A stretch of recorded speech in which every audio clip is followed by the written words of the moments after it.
అన్న నమస్తే అన్న. నమస్తే అండి. ఏం పేరు? నా పేరు ప్రవీణ్ కుమార్. అన్న మరి ఇప్పుడు తెలంగాణలో పార్లమెంట్ ఎలక్షన్స్ వస్తున్నాయి. సో మొన్న అసెంబ్లీ ఎలక్షన్స్ అయిపోయినాయి. సో ఎట్లా ఉందని ఇక్కడ తాజా పరిణామం? ఎందుకంటే మీ అంబర్పేట ఇక్కడ గతంలో ఎమ్మెల్యే కూడా పనిచేయడం జరిగింది 3 సార్లు ఎమ్మెల్యే. సో ఎట్లా ఉంది ఇక్కడ పరిస్థితులు? ఈరోజు ముఖ్యంగా అంబర్పేటలో పార్లమెంట్ ఎలక్షన్లు చాలా ప్రతిష్టాత్మకంగా తీసుకుంటారు. ఇక్కడ సికింద్రాబాద్ పార్లమెంట్ ఇది. ఇక్కడ అమ్మవారు, మహంకాళి అమ్మవారు, ఇదంతా కొంచెం దేశంలోనే ప్రముఖమైన పాత్ర సికింద్రాబాద్కు ఉంటుంది. దీంట్లో చాలా ప్రతిష్టాత్మకంగా ఈరోజు పార్లమెంట్ ఎలక్షన్లు జరగబోతున్నాయి. అని వన్ సైడ్ ఎలక్షన్స్ ఇక్కడ. ఎందుకంటే మీకు టీఆర్ఎస్ నుంచి చూస్తే పద్మారావు గారు ఆల్రెడీ ఎమ్మెల్యే ఉన్నాడు. ఆయన ఆ ప్రాంతానికి సంబంధించిన ఆయనే. మిగతా ఇంకొక ఎక్కడ కూడా ఏ ప్రాంతం కూడా వెళ్ళి అంబర్పేట కావచ్చు, నాంపల్లి కావచ్చు, జూబ్లీ హిల్స్, ఇక్కడ సనత్నార్ ఎక్కడ కూడా పట్టించుకోడు ఆయన. ఓన్లీ ఆ ప్రాంతం కాడి పట్టించుకుంటాడు. అక్కడ గెలవడం తప్ప ఆయన చేసింది అయితే ఏం లేదు. దాని అందరూ ఆటోమేటిక్గా రౌడీ, అందరికి తెలిసింది. ఆయనతో వచ్చిన ప్రాబ్లం అయితే ఎవరికి ఏం లేదు. కిషన్ రెడ్డి గారికి చాలా భారీ మెజార్టీ రాబోతుంది ఈసారి. లాస్ట్ టైం ఒక 60-70,000 వచ్చింది. అది కొద్దిగా ఆయన అప్పుడే ఫస్ట్ టైం పోటీ చేయడము, అంతకుముందు ఎమ్మెల్యేగా పోటీ చేసిన అనుభవం లేకపోవడం ఎంపీగా. అందుకని ఈసారి భారీ మెజార్టీ గెలిచే అవకాశం ఉంది. అంటే చేసిన అభివృద్ధి ఏముందని? ఎందుకంటే అంత భారీ మెజార్టీతో గెలుస్తున్నానని ధైర్యంగా చెప్తున్నారు. అంటే చేసిన అభివృద్ధి ఏముంది ఇక్కడ? ముఖ్యంగా కిషన్ రెడ్డి గారు ఈ సికింద్రాబాద్ పార్లమెంట్లో ప్రతి ఒక్కరు ఎవరే సమస్యలతో వచ్చినా కాదనకుండా చేసి పెడతాడు. ఆయన ఆఫీసు కావచ్చు, ఆయన ఆఫీసు టీం కావచ్చు, ఆయన దృష్టికి వచ్చినా ఖచ్చితంగా ఆ ప్రాబ్లం నెరవేరుస్తాడు. వస్తాడు ఖచ్చితంగా ప్రజల్లో. ప్రతిరోజు మార్నింగ్ ఏదో ఒక వాక్ పెట్టుకుంటాడు.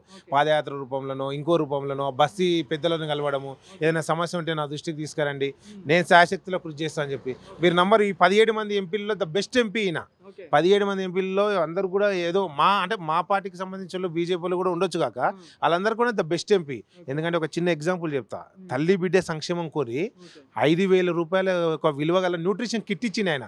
ఒకరికో ఇద్దరికో కాదు, ఈ ఎన్టీఆర్ సికింద్రాబాద్ కాన్స్టిట్యున్సీలో తల్లి బిడ్డ క్షేమం, రెండు సంవత్సరాల లోపల ఉన్న పిల్లలు ఎవరైతే ఉన్నారో వాళ్ళందరినీ ఎంటర్ చేసి ఒక మంచి టీముని పెట్టి వాళ్ళందరినీ ఎంపిక చేసి అందరూ కూడా వాళ్ళకి న్యూట్రిషన్ కిట్ ఇచ్చే బాధ్యత తీసుకొని అందరూ కూడా ఇచ్చేలాగా చివరి వరకు కూడా నిలబడ్డాడు ఆయనే.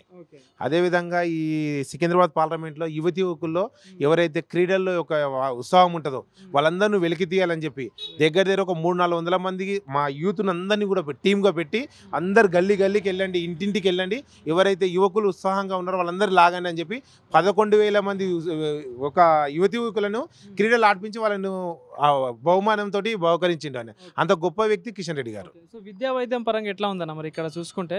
అటు గవర్నమెంట్ కాంగ్రెస్ గవర్నమెంట్, ఇంతకు ముందు టీఆర్ఎస్ గవర్నమెంట్ ఉండే. సో విద్యా వైద్యం పరంగా ఎట్లా ఉంది ఇప్పుడు పరిస్థితులు? ముఖ్యంగా మనం మేజర్గా తెలంగాణలో మనం బాధపడుతున్న విషయము విద్యా వైద్యమే. అక్కడ విద్య విషయంలో ఎంతో డబ్బులు, ఎన్నో పథకాలు తీసుకొచ్చారు. నరేంద్ర మోడీ గారు ఎప్పుడు చెప్తున్నారు ఉచితాలకు అలవాటు కావద్దు. ముఖ్యంగా మనకు విద్యా వైద్యంగా మంచిగా అందుబాటులో వచ్చిందనుకో మిగతా అంతా కామన్గా వచ్చేస్తుంది అని. అంటే మనిషి ఒక మానసికంగా విద్యా వైద్యంగా ఆయనకు ఫ్రీగా తక్కువలో దొరికిందనుకో చాలా హ్యాపీ.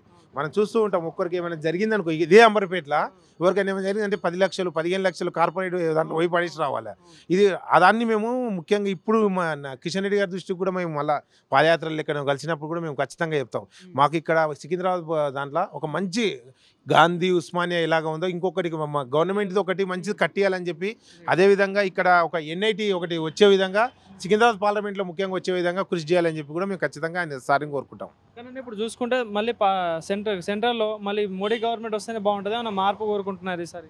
100% మోడీ గవర్నమెంటే, అలా నో డౌట్. ఎందుకంటే జరిగిన సంఘటనలు అన్నీ కూడా తీసుకుంటే ఈరోజు దేశ ప్రజలందరూ ఫిక్స్ అయ్యారు. అరే ఎన్నో చిరకాల వాంచ రామాలయం కట్టించిండు, 370 ఆర్టికల్ రద్దు చేసిండు, అన్నీ కూడా ఏది 3 తలాక్ తీసేసి ముస్లిం సోదరులకు, ముస్లిం యువకులకు అందరూ కూడా అండగా నిలబడ్డాడు. ఈరోజు మన 2,000 రూపాయలు నిధి ఇచ్చుకుంటా రైతులందరికీ అండగా నిలబడ్డాడు. ప్రతి విషయంలో కూడా నరేంద్ర మోడీ ఆదర్శంగా నిలబడ్డాడు. ఎక్కడ కూడా ఉచితాల పేరు మీద కాంగ్రెస్ అంటే ఉత్తామీలు ఏలే అంటే ఏదో 6 గ్యారంటీలని ఇంకోటి. ఈరోజు కాంగ్రెస్ గ్యారంటీలు మొన్న చూసి రాహుల్ గాంధీ గారు వచ్చి 370 ఆర్టికల్ రద్దు చేస్తా అంటున్నారు. ఎవరైనా తెలివి ఉన్న వాళ్ళు ఏం చేయాలా? మంచి పథకాన్ని మీరు అధికారంలోకి వస్తే పొడిగించాలి, దాన్ని మంచిగా చేయాలి. కానీ దాన్ని రద్దు చేస్తానంటే ఏంది అంటే రామాలయం కూల్చేస్తాడా? ఇప్పుడు రామాలయం కూల్చేస్తాడా? ఈరోజు కేటీఆర్ కూడా జై శ్రీరామ్ అంటే అన్నం పెట్టాను అని అంటున్నాడు. అంటే నువ్వు పోయి మరి ముస్లిం సోదరులకు అల్లాహ్ మొక్కకు మీకు అన్నం ఉంటుంది అని చెప్పండి, క్రిస్టియన్లకు పోయి నువ్వు చర్చికి వెళ్ళకండి అని చెప్పమని దమ్ముంటే ఇట్లా చెప్పారు. వీళ్ళు హిందువులతోటి ఆడుకోవడము, హిందువుల యొక్క మనోభావాలు దెబ్బతీయడమే. ఖచ్చితంగా హిందువులందరూ ఏకమయ్యారు. ఈరోజు మనం భారతదేశం మొత్తంలో 400 సీట్లకు పైగా భారతీయ జనతా పార్టీ అధికారంలోకి రాబోతుంది. ఇండియా కూటమి కాంగ్రెస్ వీళ్ళంతా కలిసి అంటే కూటమిగా వచ్చి సరే అధికారంలోకి దింపుదామని చెప్పేసి కూడా అంటున్నారు. సో ఎట్లా ఉంటుంది? ఏమైనా ఛాన్సెస్ ఉంటాయా? ఇప్పటికైనా చెప్తున్నా కదా, ఇంకొక 1 మంత్లో ఎలక్షన్స్ ఉన్నాయి కదా, అంటే మన సార్వత్రిక ఎన్నికలు 19 నుంచి ఫస్ట్ విడత స్టార్ట్ అవుతున్నాయి. దమ్ముంటే వాళ్ళ ప్రధాన అభ్యర్థిని ప్రకటించమనండి, రాహుల్ గాంధీ ప్రకటించమనండి, మమతా బెనర్జీని ప్రకటించమని. మమతా బెనర్జీ ఆల్రెడీ బయటకు వచ్చేసింది, బీహార్ నితీష్ కుమార్ బయటకు వచ్చేసిండు. ఎవరున్నారు వాళ్ళతోటి? ఏదో మాట మరసకు ఆడ ఒక 10 మంది 20 మంది కలిసి కూర్చుంటారు తప్ప అక్కడ ఏం లేదు. చాలా క్లియర్ కట్ 60 నుంచి 70 స్థానాలు కూడా దాటవు కూటమి. ఆ కూటమి మొత్తం తెలంగాణలో ఉన్న 17 స్థానాల్లో ఎన్ని గెలవచ్చు అన్న ఈసారి బీజేపీ? మరి బీజేపీ 17 చాలా మెరుగ్గా ఉన్నది ఇప్పటివరకు. అయితే 12 స్థానాల్లో ఇప్పటికే గెలుస్తుందని చెప్పి ఇంటెలిజెన్స్ రిపోర్ట్ కావచ్చు, ప్రజలందరూ కూడా చాలా స్పష్టంగా చెప్తారు. 12 స్థానాల్లో మొట్టమొదటి స్థానం మన సికింద్రాబాద్ పార్లమెంటు. 3 లక్షల పైగా మెజార్టీ రాబోతుంది సికింద్రాబాద్ పార్లమెంట్లో. చాలా స్పష్టంగా చెప్తున్నాం ఇది. 3 లక్షలకు పైగా నాంపల్లి కావచ్చు, ఇక్కడ సికింద్రాబాద్ కావచ్చు, ఇక్కడ సనత్నార్ కావచ్చు, అంబర్పేట కావచ్చు, ప్రజలందరూ కూడా ఫిక్స్ అయ్యారు 3 లక్షల పైగా సికింద్రాబాద్ అత్యధిక మెజార్టీతో గెలిచే తెలంగాణ పార్లమెంట్లో సికింద్రాబాద్ ఒకటి. ఖచ్చితంగా మేము 12 స్థానాలు పైగా వస్తామని చెప్పి మేము భావిస్తున్నాం. Okay, thank you. Thank you అండి.